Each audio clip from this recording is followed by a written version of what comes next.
আবার বিশ্বনবী কোবাপল্লীতে হিজরত করতে যে কোবাপল্লীতে মসজিদ বানালেন, কোবাপল্লী থেকে মদিনাতে যে মসজিদে নববী বানালেন, কিন্তু কোবাপল্লীর মসজিদের একজন ইমাম নির্ধারণ করে দেয়া দরকার। বিশ্বনবী ওই মসজিদের জন্য একজন ইমাম বানিয়ে দিলেন। বিশ্বনবীর নিয়োগ দেয়া ইমাম কোবাপল্লীতে ইমামতি করে। তিনটা নামাজ জাহরি কেরাতে পড়তে হয়, মাগরিবের নামাজ, এশার নামাজ, ফজরের নামাজ। বাকি দুই নামাজে সিররি কেরাত, আওয়াজ নাই, ঠিক কিনা? জোহরের আর আসরের সালাতের মধ্যে ইমাম কি আওয়াজ করে কেরাত পড়ে নাকি? শুধু পড়ে মাগরিবে, এশার সালাতে আর ফজরে, ঠিক কিনা?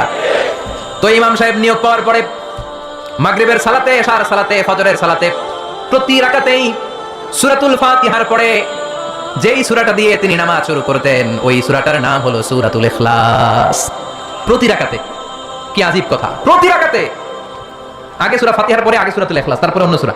দ্বিতীয় রাকাতে দাঁড়িয়ে ফাতিহার পরে সূরাতুল ইখলাস, তারপরে অন্য সূরা। প্রত্যেক রাকাতে। কোবাপল্লীর এলাকা রেগেমেগে, কোবাপল্লীর জনগণ রেগেমেগে বিশ্বনবীর কাছে চলে গিয়েছে। কারণ নিয়োগ তো বাতিল করা যাবে না। এটা বাংলাদেশের সিস্টেমের সভাপতি সেক্রেটারি নিয়োগ করা ইমাম না, এটা বিশ্বনবীর নিয়োগ দেয়া ইমাম। চিৎকার করে বলো ঠিক কিনা? নিয়োগ দিয়েছেও বিশ্বনবী, বাতিল করলেও করবে বিশ্বনবী, ঠিক কিনা? বিশ্বনবীর দরবারে চলে গিয়েছে, যে বলে ইয়া রাসূলুল্লাহ, ইয়া হাবিবাল্লাহ, সবাই মিলে কষ্ট করে আপনারা নিয়ে মসজিদটা বানালাম, আপনার নিয়োগ দেয়া ইমামকে পেয়ে আমরা খুশি হলাম, কিন্তু ইমাম সাহেব মাগার কুলহু আল্লাহ ছাড়া কোনো সূরা পড়ে না। বিশ্বনবী বললেন ডেকে পাঠাও।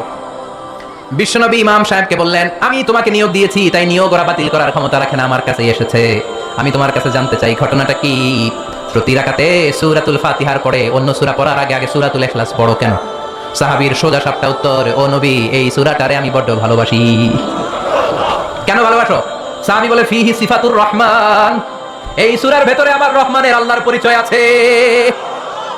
এই সূরার ভেতরে আল্লাহ সংক্ষেপে এত সুন্দর নিজের পরিচয়টা দিয়েছেন গো নবী। পুরো কোরআনের কোন সূরার মধ্যে, কোন আয়াতের মধ্যে আমি এই পরিচয় পাই না। যেহেতু আমার রব রহমানের পরিচয় সুন্দরভাবে এই সূরার মধ্যে আছে, তাই আমি সূরাটাকে ভালোবাসি, প্রতি রাকাতে পড়ি। বিশ্বনবী বললেন, তোমার এই অভ্যাস পরিবর্তনের দরকার নাই। যতদিন থাকবা তুমি ওই মসজিদের ইমাম, যতদিন পড়াবা ইখলাস দিয়ে পড়াবা, এই ইখলাসের প্রতি তোমার ভালোবাসা কিয়ামতের দিন তোমার জান্নাতে ঢুকিয়ে দিবে।